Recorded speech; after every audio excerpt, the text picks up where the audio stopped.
का भय। एक सम्राट के दरबार में एक आदमी ने आकर कहा कि मैं स्वर्ग से कपड़े ला सकता हूँ, वह भी सिर्फ आपके लिए। उस सम्राट ने कहा, स्वर्ग के वस्त्र? कभी सुना नहीं, कभी देखा नहीं। उस आदमी ने कहा, मैं उन्हें ले आऊंगा, फिर आप देख भी सकेंगे और पहन भी सकेंगे, लेकिन बहुत पैसे खर्च करने पड़ेंगे, कई करोड़ों रुपए खर्च हो जाएंगे, क्योंकि रिश्वत की आदत देवताओं तक पहुंच गई है।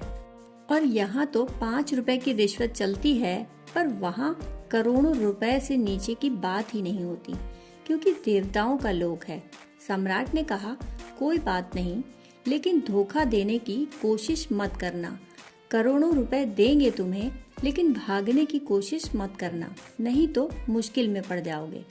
उसने कहा, भागने का कोई सवाल ही नहीं, महल के चारों तरफ पहरे करवा दिए जाएं। मैं महल के भीतर ही रहूंगा, क्योंकि देवताओं का रास्ता सड़कों से होकर नहीं जाता, वो तो आंतरिक यात्रा है, अंदर की। वहीं अंदर से कोशिश करूंगा। उस आदमी ने 6 महीने का समय मांगा और 6 महीनों में कई करोड़ रुपए सम्राट से ले लिए। दरबारी हैरान थे और चिंतित भी, लेकिन सम्राट उनसे कहता था, घबराओ नहीं, घबराने की कोई बात ही नहीं।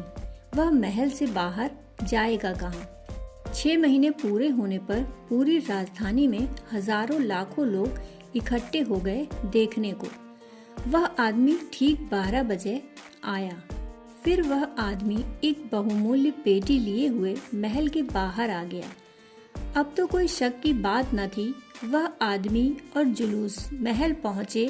दूर दूर के सम्राट, धनपति, दरबारी इकट्ठे थे उसे देखने को। उस आदमी ने पेटी को एक तरफ रखा और कहा, अब आप मेरे पास आ जाइए, मैं देवताओं के वस्त्र दे दूं, आप पहन लें।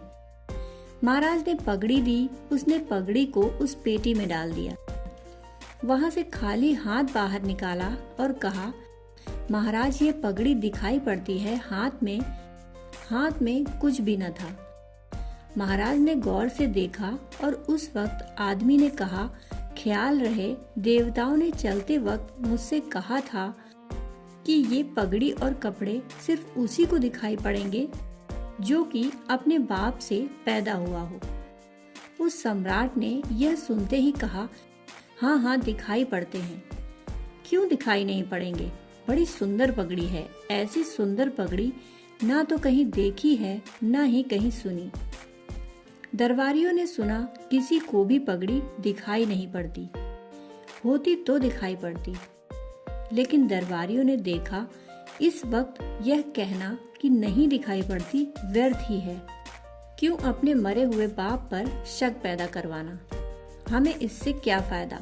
पगड़ी से हमें क्या लेना देना? वे भी तालियां बजाने लगे और कहने लगे, धन्य महाराज, धन्य।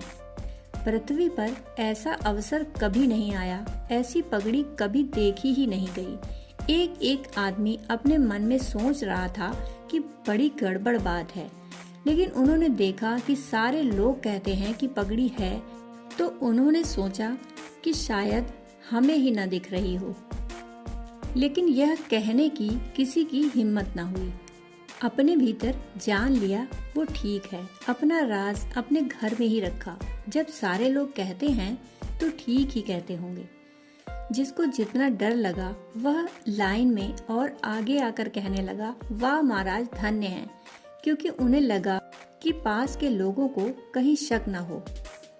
सम्राट ने देखा कि जब सारा दरबार कह रहा है तो समझ गया कि मुझ में ही कुछ गड़बड़ है। अब कुछ बोलना ठीक नहीं। जो कुछ हो, कपड़े हो या ना हो, स्वीकार कर लेना ही ठीक है। उसने पगड़ी पहन ली जो कि थी ही नहीं, कोट पहन लिया जो कि था ही नहीं।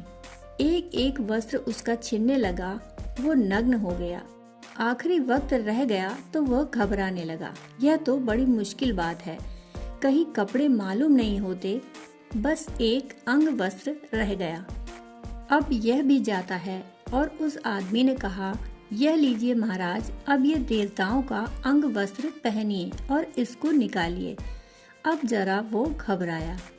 उस आदमी ने महाराज से धीरे से कहा, महाराज घबराइए मत, सभी को अपने बाप की फिक्र है।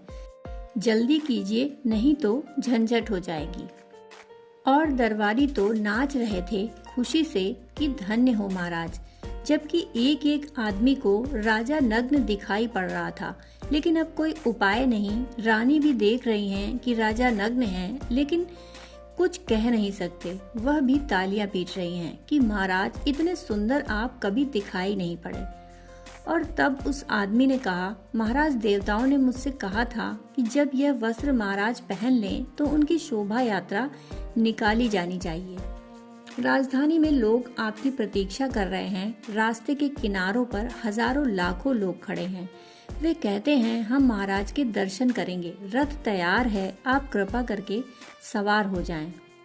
अब महाराज और भी घबराए। अब तक तो कम से कम दरबारी ही थे, अपने मित्र थे, परिचित थे, घर के लोग थे, और अब ये नया झंझट।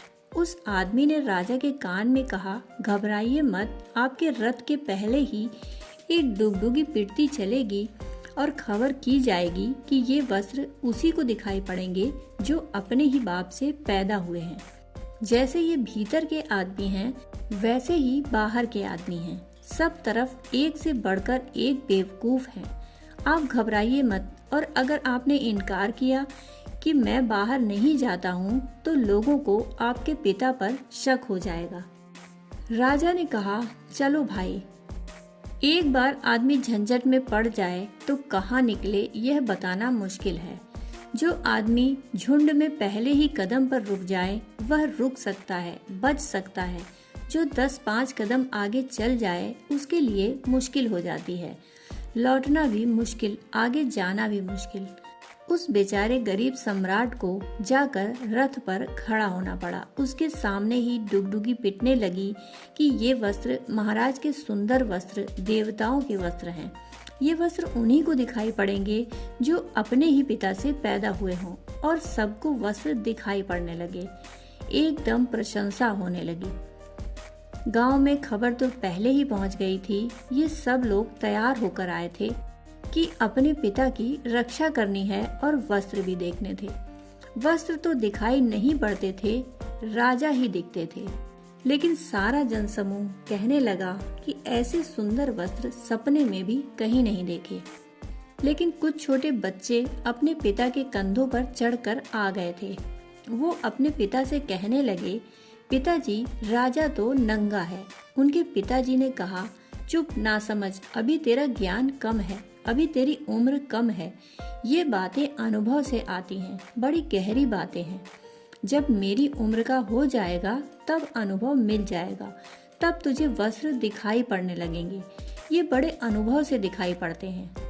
जो बच्चे चुप नहीं हुए, उनके पिता उनका मुंह बंद करके पीछे खिसक गए, क्योंकि बच्चों का क्या भरोसा। हम हमेशा भीड़ के भय के कारण असत्यों को स्वीकार करके बैठे रहते हैं। भीड़ का भय जिसको हम सत्य मानकर बैठे हैं, क्या वह सत्य है या फिर भीड़ का भय है कि चारों तरफ के लोग क्या कहेंगे। चारों तरफ के लोग जो मानते हैं वही हम भी मानते हैं। एक तरफ हम कहते हैं कि हमें सत्य चाहिए और दूसरी तरफ यह ढोंग। ऐसे लोग सत्य की खोज में कभी नहीं जा सकते जो भीड़ को स्वीकार कर लेते हैं। सत्य की खोज भीड़ से मुक्त होने की खोज है, क्योंकि भीड़ एक दूसरे से भयभीत है। जिससे हम भयभीत हैं वह हमसे भयभीत है। यह कहानी भेड़ चाल की ओर इशारा करती है। हम भी वही मान लेते हैं जो भीड़ मान लेती है।